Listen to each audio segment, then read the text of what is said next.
10th plus 2 ஒவ்வொரு ஆண்டும் தொடர்ந்து மாநில அளவில் பல சாதனைகளை புரிந்து வரும் நாமக்கல் குறிஞ்சி கல்வி நிறுவனங்களில் சிபிஎஸ்இ பாடத்திட்டத்தில் சீனியர் செகண்டரி பள்ளியாக தரம் உயர்த்தப்பட்டு ஐஐடி நீட் தேர்வுகளுக்கு பல வெற்றியாளர்களை உருவாக்கிய ஆசிரியர்களை முழு நேர ஆசிரியர்களாக பணியமர்த்தப்பட்டு தினம்தோறும் வகுப்புகள் நடைபெறும். So now we can learn about applications of surface tension. So right, surface tension oda applications enna paakarom. So surface tension appadina enna sir appadina, it is an imaginary layer which is formed above the surface of the water. So வந்து ஒரு imaginary layer வந்து எது மேலே வந்து form ஆகும் அப்படின்னா ஒரு லிக்விடோட surface மேலே வந்து எனக்கு என்ன சார் ஆகும் அப்படின்னா ஃபார்ம் ஆயிரும்.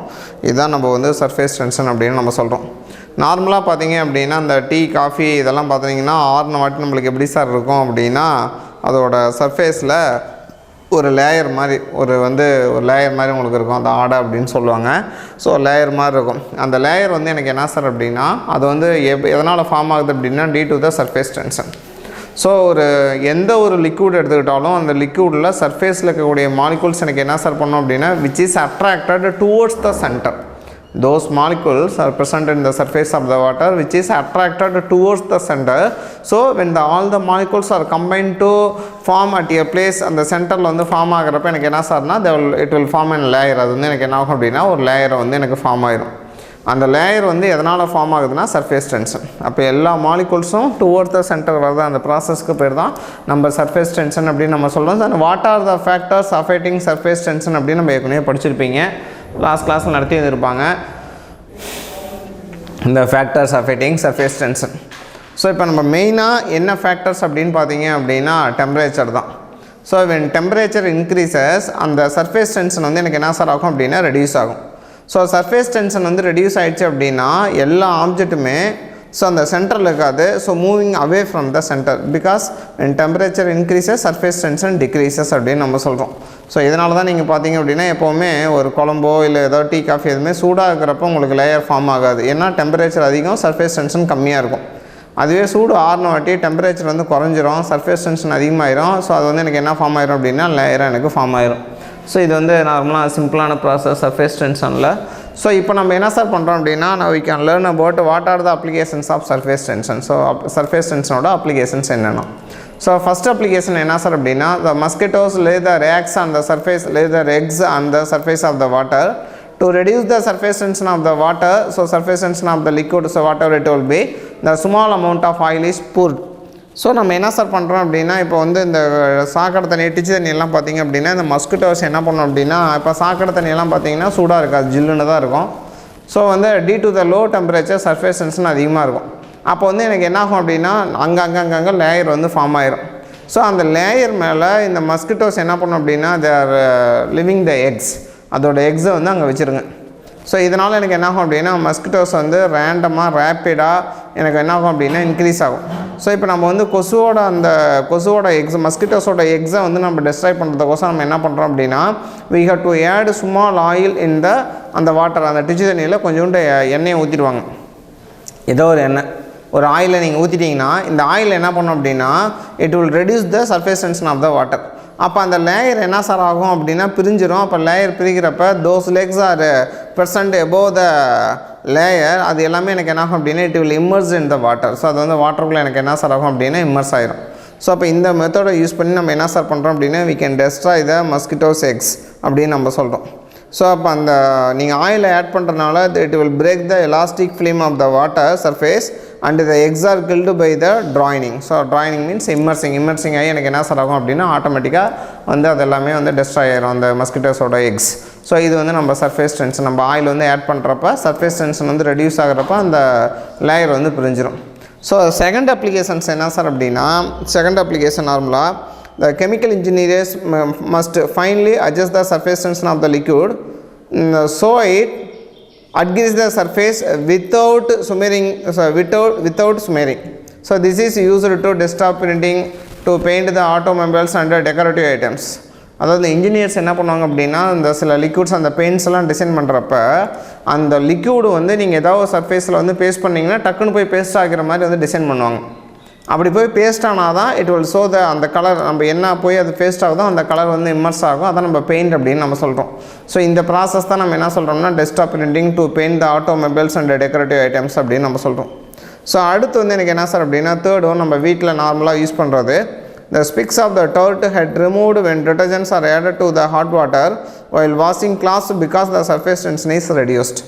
ஸோ ரொம்ப டர்ட்டாக ஒரு கிளாத் எடுக்கிறீங்க ரொம்ப டர்ட்டியாக இருக்குது அப்படின்னா அதை வந்து நீங்கள் வந்து வாஷ் பண்ணுறப்ப ஸோ வித் டிட்டர்ஜென்ட்டோட நீங்கள் ஹாட் வாட்டரை ஆட் பண்ணணும். Why because of if you are adding the hot water the surface tension வந்து எனக்கு என்ன சார் ஆகும் அப்படின்னா ரெடியூஸ் ஆகும். ஸோ சர்ஃபேஸ் டென்ஷன் ரெடியூஸ் ஆகும் அப்படின்னா எனக்கு என்ன சார் ஆகும் அப்படின்னா அந்த லேயர் வந்து பிரிஞ்சிடும். அதே போல் தான் அப்போ நீங்கள் டிட்டர்ஜென்ட்டோட ஹாட் வாட்டரை ஆட் பண்ணுறப்ப அந்த டர்ட்டிஸ் எல்லாம் அந்த அழுக்கெல்லாம் பார்த்தீங்க அப்படின்னா ஒரே இடத்துல இருக்கிறது எல்லாமே எனக்கு பிரிஞ்சிடும். ஸோ அப்போ அந்த த்ரெட்டில் இருந்து அந்த அழுக்கெல்லாம் எனக்கு பிரிகிறப்ப எனக்கு என்ன சார் ஆகும் அப்படின்னா எனக்கு நார்மலாக பார்த்தீங்க அப்படின்னா அந்த வந்து வாஷிங் வந்து க்ளீனாக இருக்கும். அப்போ டிட்டர்ஜென்ட்டோட நம்ம ஏன் ஆட் பண்ணுவாங்கன்னா ஹாட் வாட்டர் வந்து ஆட் பண்ணிங்க அப்படின்னா க்ளீன் வாஷிங் வந்து ரொம்ப க்ளீனாக இருக்கும்.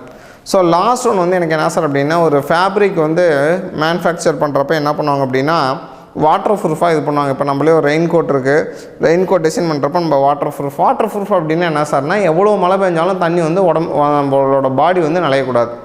ஸோ பாடி வந்து வெட்டாகக்கூடாது, அதுதான் கான்செப்ட்டு. அப்போ அந்த ஃபேப்ரிக் என்ன பண்ணுவாங்க அப்படின்னா மேனுஃபேக்சர் பண்ணுறப்ப அந்த fabric is mixed with suitable waterproof. So இந்த சூட்டபுள் வாட்டர் ப்ரூஃபோடு இது பண்ணுறப்ப எனக்கு என்ன சார் ஆகும் அப்படின்னா the angle of contact increase ஆகும். ரெடியூஸ் ஆகாது, இன்க்ரீஸ் ஆகும். So when the fabric is added with the waterproof material, the angle of contact is increased. So angle of contact increase ஆகிறப்ப then above the 90 degree அப்படின்னு போயிடுச்சு அப்படின்னா a glass with mercury. So பார்த்துருப்பீங்க previous கிளாஸில். So class with mercury அப்படின்னு நீங்கள் சொல்கிறப்ப didn't wet, அப்போ அது வந்து எனக்கு என்ன ஆகாதுன்னா நலையாது. ஸோ அதனால தான் நீங்கள் ரெயின் கோட்டில் பார்த்தீங்க அப்படின்னா எவ்வளோ மழை பெஞ்சாலும் வீட்டில் போய் நம்ம கழட்டி வைக்கிறப்ப ரெயின் கோட்டோட அவுட்டர் லேயர் வந்து உங்களுக்கு நனைஞ்சிருக்காது. இந்த லோட்டஸ் லீஃப் மேலே வந்து நம்மளுக்கு எப்படி சார் இருக்கும், ஒரு வாட்டர் ட்ராப் வச்சோம்னா எப்படி வந்து நழுவிட்டே போகுதோ ஸ்லைடிங் ஆகுதோ அதுபோல் எல்லா வாட்டர் ட்ராப்லெட்டும் எனக்கு என்ன சார் ஆகும் அப்படின்னா எஸ்கேப் ஆகிரும். ஏன் அப்படின்னா ஆங்கிள் ஆஃப் கான்டாக்ட் வந்து இன்க்ரீஸ் ஆகும். ஆங்கிள் ஆஃப் கான்டாக்ட் அதிகமாக வெட்டிங் வந்து எனக்கு என்ன சார் இருக்கும் அப்படின்னா கம்மியாகிட்டே போகும். Sir right. So this are the applications of நம்ம என்னென்னு சொல்கிறோம்னா சர்ஃபேஸ் டென்ஷன் அப்படின்னு சொல்கிறோம். So now we can learn about the equation of continuity. So முதல்ல ஈக்குவேஷன் ஆஃப் கண்டினியூட்டி அப்படின்றதுக்கு முன்னால் நம்ம என்ன சார் சொல்கிறோம் அப்படின்னா to discuss the mass flow rate through the pipe. ஒரு பைப்பில் நீங்கள் தண்ணி போகிறப்ப mass flow through the rate அப்படின்னா என்ன சார் அர்த்தம் அப்படின்னா இந்த how much of mass of water entering at a pipe in a given time, இந்த how much mass of the water leaving the pipe at a second. ஒரு செகண்டில் அந்த பைப்பில் எவ்வளோ வாட்டர் உள்ளே என்ட்ராகுது, அதே ஒரு செகண்டில் அந்த பைப்பில் இருந்து எவ்வளோ வாட்டர் வந்து வெளியே போகுது. இப்போ நம்ம வந்து ஒரு வீட்டில் பார்த்தீங்க அப்படின்னா எல்லா ஹவுஸ் ஹோல்ட் பைப்புமே நீங்கள் பார்த்தீங்க அப்படின்னா மேலே இருக்கிற டேங்கோட நீங்கள் அட்டாச் பண்ணியிருப்பீங்க. கீழே வந்து நீங்கள் ஒரு 4 டேப்பை நீங்கள் திறந்து விட்றீங்கன்னா மேலே ஒரே ஒரு பைப்பில் தான் தண்ணி வரும். அப்போ ஒரு பைப்பில் மேலேருந்து வரக்கூடிய அந்த டேங்க்லேருந்து வரக்கூடிய பைப்பில் அந்த டேங்க் பைப்பில் ஒரு செகண்டில் எவ்வளோ மாஸ் ஆஃப் வாட்டர் உள்ளே என்ட்ரு ஆகுது, வெளியே நம்ம கீழே ஒரு 4 டேப் வந்துட்டு இருக்கிறப்ப ஒரு செகண்டில் எவ்வளோ மாஸ் ஆஃப் வாட்டர் வந்து எனக்கு என்ன சார் ஆகுது அப்படின்னா வெளியே போகுது. ஸோ இதை பற்றி நம்ம படிக்கிறதுக்கு தான் நம்ம ஈக்குவேஷன் ஆஃப் கண்டினியூட்டி அப்படின்னு நம்ம சொல்கிறோம். கண்டிப்பாக எனக்கு என்ன சார் அப்படின்னா இந்த மாதிரி கண்டிஷனில் நம்ம என்னென்னு சார் ஞாபகம் வச்சுக்கணும் அப்படின்னா இந்த flow of fluid is steady. இந்த flow of fluid is steady அப்படின்னா எனக்கு என்ன சார் அப்படின்னா it is set to be streamline flow அப்படின்னு நம்ம சொல்கிறோம். ஸோ இதை நம்ம என்னன்னு சொல்லிக்கலாம் அப்படின்னா ஸ்ட்ரீம்லைன் ஃப்ளோ அப்படின்னு நம்ம எடுத்துக்கிறோம். when the flow of fluid is streamlined at any point, so and the velocity of the each passing fluid particle remains constant with respect to the time. ஏன் அப்படின்னு பார்த்தீங்க அப்படின்னா அந்த இடத்துல அது வந்து ஸ்ட்ரீம்லைன் ஃப்ளோவில் இருக்குது.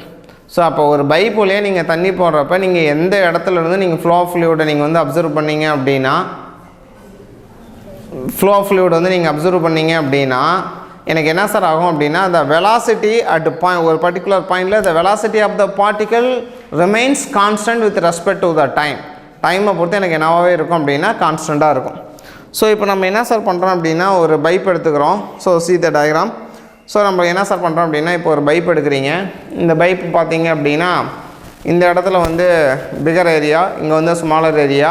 ஸோ இங்கே வந்து எனக்கு என்னென்னா இந்த பாயிண்ட் ஏ, இந்த point B. So at a point A எவ்வளோ மாஸ் ஆஃப் த வாட்டர் வந்து எனக்கு என்ட்ரு ஆகுது அப்படின்னா m1. இந்த area of the cross section எவ்வளோ சார்னா a1. இந்த velocity of the water while entering the pipe is v1. இந்த mass of the water m1, area வந்து a1. இந்த velocity of the water entering to the pipe வந்து எனக்கு என்ன sir அப்படின்னா v1. அதே போல் இந்த பைப்பில் இருந்து வெளியே தண்ணி போகிறப்ப எனக்கு என்ன சார்னா at a point Bயில் mass of the water leaving the pipe M2, the area of the pipe is A2, then velocity while leaving the pipe, the velocity of the water while leaving the pipe is V2. அப்போ நம்ம பார்த்தாலே நமக்கு தெரியும் area வந்து A1 is greater than A2. அப்போ இந்த டேர்மில் mass area velocity M1 A1 V1, இங்கே வந்து M2 V2 A2 அப்படின்னு நம்ம சொல்கிறோம். ஸோ இப்போ முதல்ல இங்கே M1 கண்டுபிடிப்போம். Then mass of the fluid through the A at a time delta t. So delta t அப்படின்ற சம் அமௌண்ட் ஆஃப் டைமில் ஈவன் அது 1 செகண்டாக இருக்கலாம், 2 செகண்ட்ஸாக இருக்கலாம், எவ்வளோ வேணாலும் இருக்கலாம்.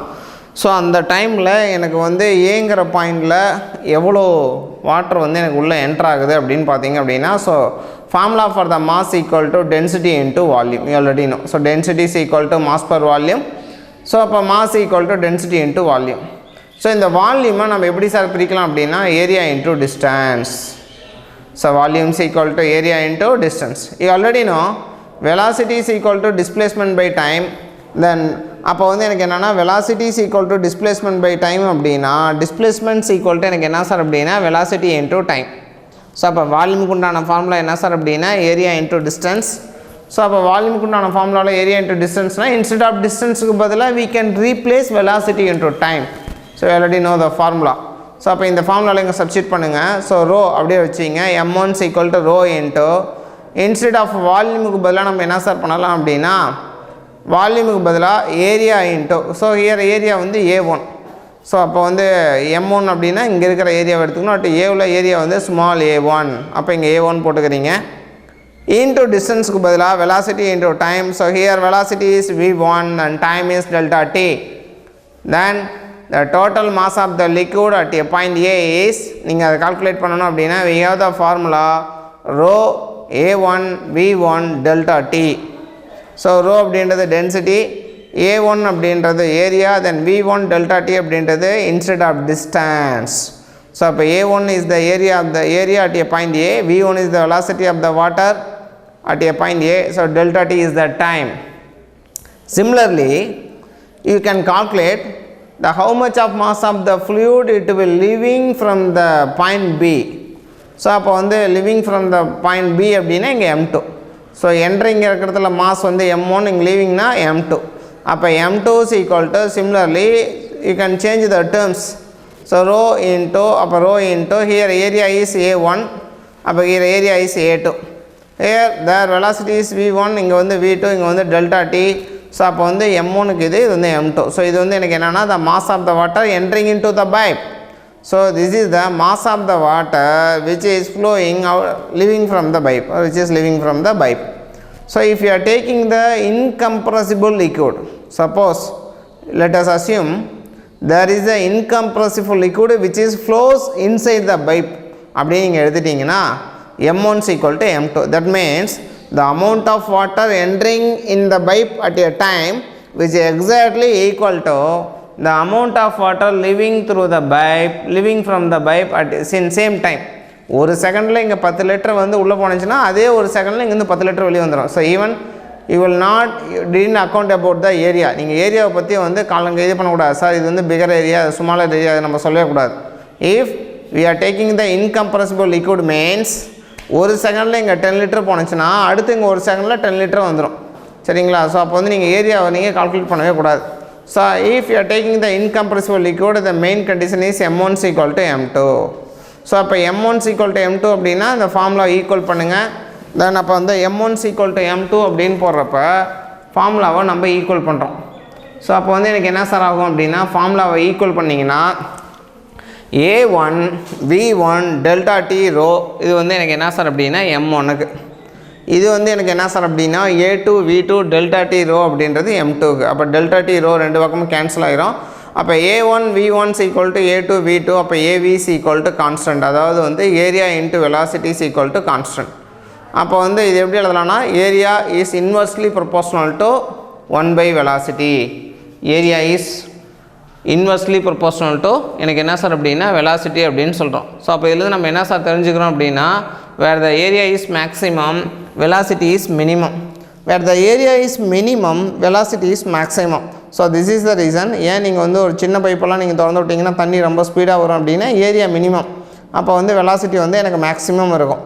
அதுவே பெரிய பைப்பெல்லாம் பார்த்தீங்க அப்படின்னா தண்ணி திறந்து விட்டால் மெதுவாக தான் வந்து ஊற்றும். நீங்கள் வந்து பார்த்தீங்க அப்படின்னா இந்த வாஷிங் சென்டர்லாம் பார்த்துருப்பீங்க, கார் பைக்ஸ் அதெல்லாம் பார்த்துருப்பீங்க. நம்ம வீட்டில் கூட யூஸ் பண்ணுறோம், சின்ன சின்ன டேப் வந்து கிச்சன்ஸ்லாம் நம்ம யூஸ் பண்ணுறோம். அங்கெல்லாம் பார்த்திங்க அப்படின்னா சின்ன பைப்பாக இருந்துச்சுன்னா நீங்கள் ஓப்பன் பண்ணோடனே தண்ணி வந்து ஸ்பீடாக வரும். ஏன் அப்படின்னா because of equation of continuity. So area is inversely proportional to velocity. அப்போ ஏரியா வந்து எந்த அளவுக்கு சின்னதாக இருக்கோ அந்த அளவுக்கு வந்து ஸ்பீடு வந்து அதிகமாக இருக்கும், வெலாசிட்டி வந்து அதிகமாக இருக்கும். Right. Then we have the sum regarding about the equation of continuity. In a normal adult, the average speed of the blood through the aorta. So the speed of the blood through the aorta எவ்வளோ sir அப்படின்னா 0.33 meter per second. So meter per second is the unit of velocity. The aorta having the radius of 0.8 centimeter. So இங்கே வந்து 0.8 centimeter இருக்குது. So right. From the aorta இருந்து வரக்கூடிய blood எல்லாமே, so it goes into the major arteries which are in the 13 number, each of the radius 0.4 centimeter. அப்போ ஒரு aorta இருக்குது, அந்த aortaவோட ரேடியஸ் எவ்வளோ அப்படின்னா 0.8 centimeter. அங்கே இருக்கக்கூடிய பிளட்டோட ஸ்பீடு எவ்வளோ அப்படின்னா 0.33 மீட்டர் பர் செகண்ட். ஸோ இந்த அரோட்டாவில் 0.8 சென்டிமீட்டர் ரேடியஸும் 0.33 மீட்டர் பர் செகண்டும் வெலாசிட்டியில் இருக்கக்கூடிய அரோட்டாவில் இருக்கக்கூடிய பிளட்டு உள்ளே என்ட்ராகி நம்ம பாடிக்குள்ளே உள்ளே ஃப்ளோ ஆகிறப்ப அந்த ஹார்ட்டில் ஒரு 30 மெம்பர்ஸில் இருக்கக்கூடிய ஆர்டரிஸ்க்கு பிரியுது. ஒரே அரோட்டா தான். ஸோ ஆர்டரிஸ் வந்து எனக்கு என்ன சார் அப்படின்னா 13 நம்பர். ஸோ அந்த 30 நம்பர்ஸ் பிரியுது. ஒவ்வொன்றுமே எனக்கு எவ்வளோ சார் அப்படின்னா each of having the radius of 0.4 centimetre. So அப்போ வெலாசிட்டி எவ்வளோ இருக்குன்னு கண்டுபிடிக்கணும். அப்போ ஒரே பைப்லேருந்து வரக்கூடிய பிளட்டு 30 பைப்பில் பிரியிற மாதிரி நம்ம அஸ்யூம் பண்ணிக்கணும். சரிங்களா? அரோட்டாவோட ரேடியஸ் எவ்வளோ சார் அப்படின்னா 0.8 சென்டிமீட்டர். ஆர்டரியோட வந்து ரேடியஸ் எவ்வளோ சார்னா 0.4 centimetre. So by the equation of continuity A1 V1 = A2 V2. இதுதான் ஃபார்முலா. ஸோ இது ரீஅரேஞ்ச் பண்ணுங்கள். A1 V1 = 30 × A2 V2. Y because of இங்கேருந்து வரது ஒன்று தான். ஆனால் இங்கே எத்தனை இதில் பிரியுது அப்படின்னா 30 ஆர்டரிஸ். அரோட்டா வந்து ஒன்று தான். ஆனால் ஆர்டரி வந்து எத்தனை சார் அப்படின்னா 20. ஸோ அப்போ வந்து எனக்கு என்ன சார்னா A1 V1 = 30 A2 V2. அப்போ இன்ஸ்டெட் ஆஃப் ஏரியாவுக்கு பதிலாக நம்ம என்ன சார் போடலாம்னா πr1² V1 = 30 × A2க்கு பதிலாக πr2² V2. அப்போ இந்த பை கேன்சல் ஆகிரும். ஸோ ரிமைனிங் எனக்கு என்ன இருக்கும்னா r1² V1 = 30 r2² V2. So ரொம்ப சிம்பிள். இப்போ எனக்கு V2 தான் எனக்கு வேணும். ஸோ அப்போ V2 எனக்கு வேணும் அப்படின்னா நான் என்ன சார் பண்ணலாம் அப்படின்னா அந்த டைம் நேரம் கொண்டு வந்துடுங்க.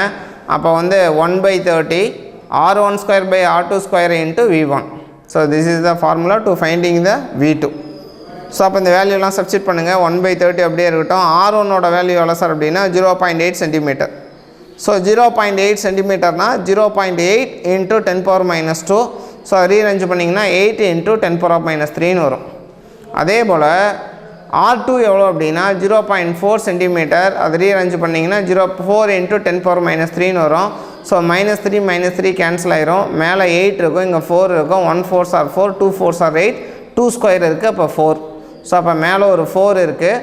இது வந்து எனக்கு என்ன அப்படின்னா வெலாசிட்டி V1ஓட வேல்யூ.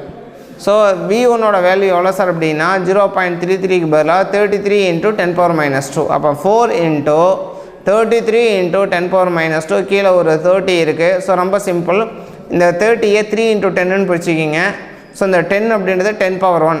ஸோ அது நியூமரேட்டருக்கு போகிறப்ப 10⁻⁻1. அப்போ -3 ஆயிரும். கீழே ஒரு 3 இருக்கும். 1 3s are 3, 11 3s are 33. 4 × 11 44. அவ்வளோதான். அப்போ வந்து 44 × 10⁻³ metre per second. So metre per second is the unit of velocity அப்படின்னு நம்ம சொல்கிறோம். ஸோ அப்போ வந்து ஒரு அரோட்டாவில் 0.33 மீட்டர் பர் செகண்டில் இருந்து வரக்கூடிய அந்த ஸ்பீடில் வரக்கூடிய, ஆனால் ரேடியஸ் அதிகம், ஸ்பீடு பாருங்கள் 0.33, அவ்வளோ ஸ்பீடில் வரக்கூடியது சின்னதில் பிரியுது. ஆர்டரியில் பிரியிறப்ப அதோட ஸ்பீடு பார்த்தீங்க அப்படின்னா எனக்கு எவ்வளோ சார் வருது அப்படின்னா 44. அதாவது வந்து 44 × எனக்கு எவ்வளோ சார் அப்படின்னா 10⁻⁻3. அதாவது நீங்கள் போட்டிங்கன்னா 0.044. அப்போ ஸ்பீடு வந்து எனக்கு என்ன சார் ஆகுதுன்னா ரெடியூஸ் ஆகுது. நல்லா ஞாபகம் வச்சுங்க. ஸ்பீடு வந்து எனக்கு என்ன சார் ஆகுதுன்னா ரெடியூஸ் ஆகுது. இங்கே வந்து 0.33, இங்கே வந்து 0.044 அப்படின்னு நம்ம சொல்கிறோம். சரி, right.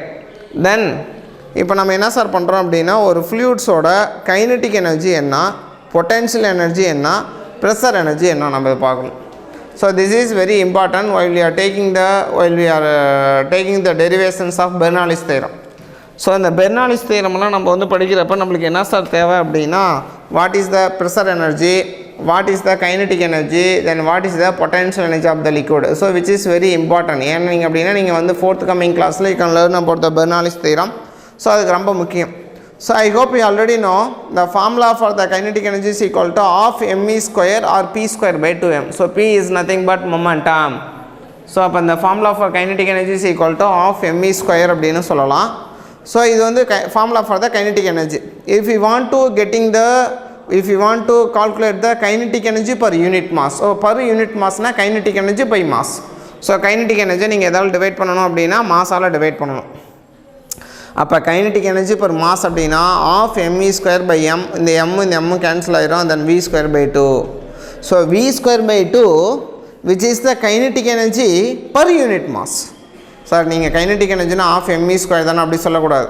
So v square by 2 also the kinetic energy per unit mass. Unit mass means 1 kilogram அப்படின்னு நம்ம சொல்லணும்.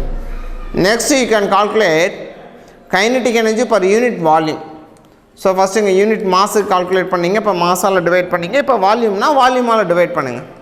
ஸோ இப்போ kinetic energy by volumes equal to 1/2 mass per volume v square. So mass per volume வந்து density already know. So density is equal to mass per volume. So அப்போ வந்து எனக்கு என்ன sir வரும் அப்படின்னா 1/2 rho v ஸ்கொயர் அப்படின்னு சொல்கிறோம். 1/2 rho v square. rho is the density of the liquid, v is the velocity of the fluid அப்படின்னு நம்ம சொல்கிறோம். ஸோ அப்போ எனக்கு என்னென்னா கைனடிக் எனர்ஜி பர் யூனிட் மாஸுக்கு நான் மாஸால் டிவைட் பண்ணேன், we are getting v square by 2. Kinetic energy per வால்யூமுக்கு நான் வால்யூமால் டிவைட் பண்ணேன், we are getting 1/2 rho v square அப்படின்னு சொல்கிறோம். Then similarly you can calculate per unit mass per unit volume வந்து for potential energy and pressure energy also.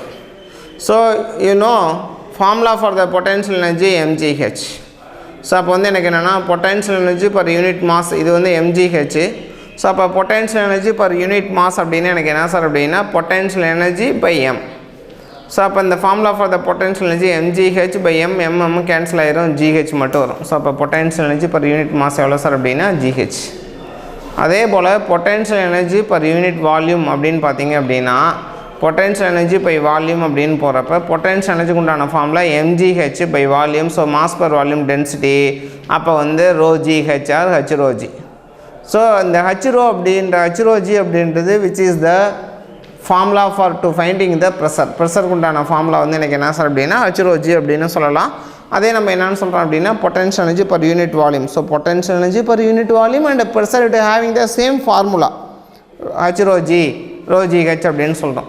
And ஃபைனலாக நம்ம என்ன கண்டுபிடிக்கிறோம்னா ப்ரெஷர் எனர்ஜி. ஸோ ப்ரெஷர் எனர்ஜிக்கு உண்டான ஃபார்முலா என்னென்னா ஆக்சுவலாக ப்ரெஷர் அப்படின்றதுக்கு முன்னால் நம்ம என்ன சார் சொல்கிறோம் அப்படின்னா work done equal to force into distance. So work டனுக்கு உண்டான formula force into distance. So instead of ஃபோர்ஸுக்கு பதிலாக நம்ம என்ன சார் போடலாம் அப்படின்னா pressure is equal to force by area, then force is equal to pressure into area. ஸோ அப்போ வந்து எனக்கு என்னென்னா ஃபோர்ஸுக்கு பதிலாக pressure into area into distance. You already know area into distance என்னன்னா வால்யூம். ஸோ அப்போ work's equal to P into V. ஒர்க்குனால எனர்ஜினாலும் ரெண்டும் ஒன்று தான். அப்போ ப்ரெஷர் எனர்ஜிக்கு உண்டான ஃபார்முலா என்னென்னா PV. P is the pressure, V is the volume. So அடுத்து நம்ம என்ன பண்ணுறோம்னா potential energy per unit mass எடுக்கிறீங்க. அப்போ பொட்டென்ஷியல் எனர்ஜியை நீங்கள் வந்து இபின்னு எடுத்துங்க, பை எம்னு போட்டிங்க அப்படின்னா ஸோ பிவி பை எம் அப்படின்னு போட்டிங்கன்னா வால்யூம் பர் மாஸ் வந்து எனக்கு என்னென்னா density. So mass per volume தான் டென்சிட்டி, இங்கே ரெசிப்ரோக்கலாக இருக்குது. இப்போ P by rho. So pressure energy per unit mass. அடுத்து pressure energy per unit volume வந்து எவ்வளோனா பிவி பை வி கேன்சல் ஆகிடும். எனக்கு என்ன சார் வரும் அப்படின்னா பி வந்து எனக்கு பி அப்படின்னு எனக்கு வந்துடும். ஸோ இது வந்து ரொம்ப முக்கியம். ஏன் அப்படின்னு பார்த்தீங்க அப்படின்னா நம்ம பெர்னாலிஸ் தியரம்ஸ் நம்ம வந்து கால்குலேட் பண்ணுறப்ப இந்த kinetic energy per unit mass எவ்வளவு, kinetic energy per unit volume எவ்வளவு, அதே போல் pressure energy potential energy per unit mass unit volume எல்லாமே நம்ம என்ன பண்ணுவோம் அப்படின்னா கால்குலேட் பண்ணுவோம்.